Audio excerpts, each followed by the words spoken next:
नमस्कार मंडळी, सविताच home kitchen मध्ये तुमचे स्वागत आहे. आज आपण बनवणार आहोत मस्त असा मशरूम मसाला. जसं हॉटेलमध्ये बनवतो अगदी तसा. चला तर मग वळूया आपल्या आजच्या रेसिपीकडे. आता इथे मी 200 ग्रॅम मशरूम घेतलेला आहे. आता मशरूम थोडंसं याला माती वगैरे लागलेली असते, तर याला आपल्याला व्यवस्थित असं धुवून घ्यायचं आहे. स्वच्छ धुवायचं आहे आणि त्याच्यानंतर तरीसुद्धा याच्यावरती थोडीशी माती राहिलेली असते. तर हे अशा प्रकारे याची असं साल निघतं याच्यावरचं मशरूमचं. तर हे अशा हाताने अशा प्रकारे ह्याची साल काढून टाकायची आहे. म्हणजे बऱ्यापैकी याच्यावरचं घाण जे आहे ते निघून जाते, माती निघून जाते आणि परत एकदा तुम्ही याला स्वच्छ असं धुवून घ्यायचं आहे. आता हे बाकीचे मशरूम सुद्धा मी अशाच प्रकारे साफ करून घेणार आहे. ह्याची वरची अशी सालं काढून घेणार आहे आणि अशा प्रकारे साफ करून घेणार आहे आणि मग बाकीचे सगळे धुवून असे स्वच्छ करून घेणार आहे मी. हे बघा अशा प्रकारे हे असं वरून असं छान असं स्वच्छ होतं ह्याची साल काढल्यानंतर. बाकीचे सुद्धा मशरूम आपण अशाच प्रकारे साफ करून घेऊया. हे बघा असे छान असे व्यवस्थित साफ झालेले आहेत. तर आता आपण याला कट करून घेऊया. मशरूम तसे खूपच सॉफ्ट असतात शिजायला. म्हणजे अगदी तुम्ही जरी स्टीम जरी केले तरी पटकन शिजतात किंवा जस्ट फ्राय केले तरी सुद्धा असे पटकन शिजून जातात. असं कट करताना सुद्धा तिथे इतके सॉफ्ट लागतात ना, की अगदी पटकन ते कट होऊन जातात. हे अशा प्रकारे आपण कटिंग करून घ्यायचं आहे. आता मी ह्याच्या बारीक-बारीक स्लाइस करते आहे. तुम्हाला तुमच्या आवडीप्रमाणे तुम्ही कटिंग करू शकता. तुम्हाला जर मोठे पीस ठेवायचे असतील, तर अगदीच 2 पीस केले किंवा त्याचे 4 तुकडे केले तरी सुद्धा चालतील. पण मला याचे बारीक स्लाइस करायचे होते. त्यामुळे मी तशा प्रकारे स्लाइस केलेले आहेत. आता याच्या मसाल्याची आपण तयारी करून घेऊया. मसाल्यासाठी जी आपण ग्रेव्ही बनवणार आहोत, त्याचा जो मसाला आहे, त्याच्यासाठी आता इथे मी 2 मोठे कांदे घेतलेले आहेत. ते असे उभे कट देऊन आपण कापून घेतलेले आहेत. आणि आता इथे 2 टोमॅटो मी घेतलेले आहेत. ते सुद्धा हे अशा प्रकारे रफली चॉप करायचे आहेत. कारण की आपल्याला हे सगळं भाजून नंतर आपण वाटून घेणार आहोत. त्याच्यामुळे अगदी बारीक चिरत बसायची गरज नाहीये. आता इथे बघा सगळं कटिंग करून झालेलं आहे. कांदा कट झालेला आहे, मशरूम कट झालेला आहे, टोमॅटो सुद्धा आपण कटिंग करून घेतलेला आहे. तर आता आपण हे सगळं जे आहे ते आता फ्राय करून घेऊया.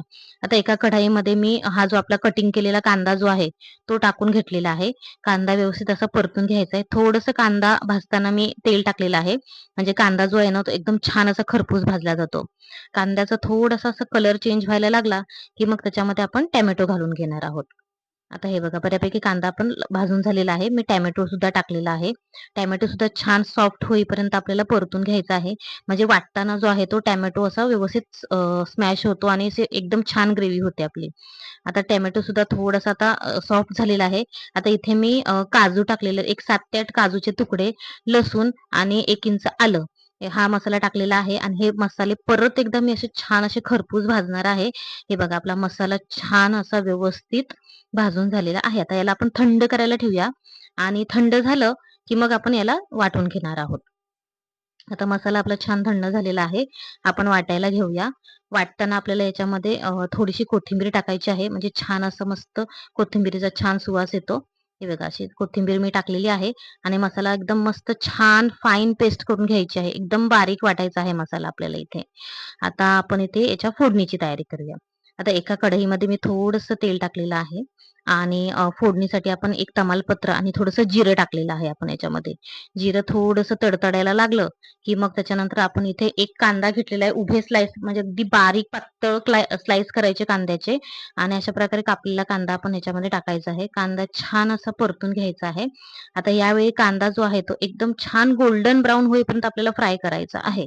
हे बघा हे अशा प्रकारे छान गोल्डन ब्राउन झालेला आहे आणि इथे मग आपण जो ग्रेव्हीसाठी जो मसाला वाटला होता तो टाकायचा आहे.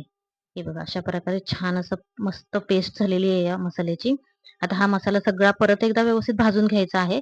आता आधी सुद्धा आपण मसाले भाजले होते. त्याच्यामुळे ग्रेव्ही करताना असे भरपूर अगदी नाही भाजलं तरी सुद्धा चालतं. तरी सुद्धा मसाल्याचा कच्चेपणा जावं म्हणून थोडंसं भाजून घ्यायचं व्यवस्थित. आता इथे मी 1 चमचा लाल तिखट, अर्धा चमचा गरम मसाला, पाव चमचा हळद हे मसाले टाकलेले आहेत आणि असं व्यवस्थित असं आता परतून घ्यायचं आहे. म्हणजे हे जे सुके मसाले आपण टाकल्यानंतर ग्रेव्हीमध्ये व्यवस्थित असे हे मसाले मिक्स झाले पाहिजेत आणि म्हणजे ते कसे व्यवस्थित असे टेस्टला लागतात. आता ह्या मसाल्याला मस्त असं तेल सुटायला लागलेलं आहे. आता यावेळेला आपण आता इथे जो चिरलेला मशरूम आहे, तो टाकायचा आहे सगळा. मशरूम टाकून झाल्यानंतर व्यवस्थित असं हे सगळं मिक्स करायचं आहे आणि त्याच्यानंतर मग आपण याच्यामध्ये पाणी टाकणार आहोत. आता पाणी तुम्हाला जसं ग्रेव्ही खूप जास्त अशी घट्ट ठेवायची किंवा थोडीशी लपटप बनवायची आहे, त्याच्याप्रमाणे आता आपण पाणी टाकून घेणार आहोत. मला थोडंसं लपटपच बनवायची होती, त्याच्यामुळे थोडंसंच आपण पाणी याच्यामध्ये टाकलेलं आहे. थोडासा मसाला जो आहे तो खाली लागू नये म्हणून पहिल्यांदा थोडंसं पाणी टाकून याला मी अगदी परतून घेणार आहे आणि त्याच्यानंतर मग पाणी ॲडजस्ट करणार आहे मी याच्यामध्ये. हे बघा आता मला जेवढं लागणार होतं तेवढं मी पाणी टाकून याच्यामध्ये व्यवस्थित असा हा मसाला जो आहे आता परतून घेते. सगळे मसाले छान असे मिक्स करून घेते. सगळ्यात शेवटी आता आपल्याला इथे 1 चमचा मीठ टाकायचं आहे. मीठ टाकून झाल्यानंतर पण आपल्याला एक थोडंसं मिक्स करून घ्यायचं आणि त्याच्यानंतर आपल्याला आता हा मसाला जो ग्रेव्ही आपण तयार केलेली आहे, एक 10 मिनिटासाठी तरी एक झाकण लावून आहे ना शिजवायची आहे. हे बघा झाकण काढल्यानंतर आपली मस्त असं छान असं उकळी फुटलेली आहे याला आणि आता इथे सगळ्यात शेवटी आपल्याला आता ती कसुरी मेथी टाकायची आहे. कसुरी मेथी टाकल्यामुळे पण याचा मस्त असं एकदम छान सुवास येतो आणि टेस्ट सुद्धा खूप छान लागते. आता कसुरी मेथी टाकून झाल्यानंतर आपल्याला 2 मिनिटं आणखीन शिजवायचं आहे. म्हणजे ही ग्रेव्ही अजून रिड्यूस होईल आणि मस्त असा आपला मशरूम मसाला इथे तयार झालेला आहे. अशाच मग छान-छान रेसिपीसाठी तुम्ही सविताच किचनला लाईक करा, शेअर करा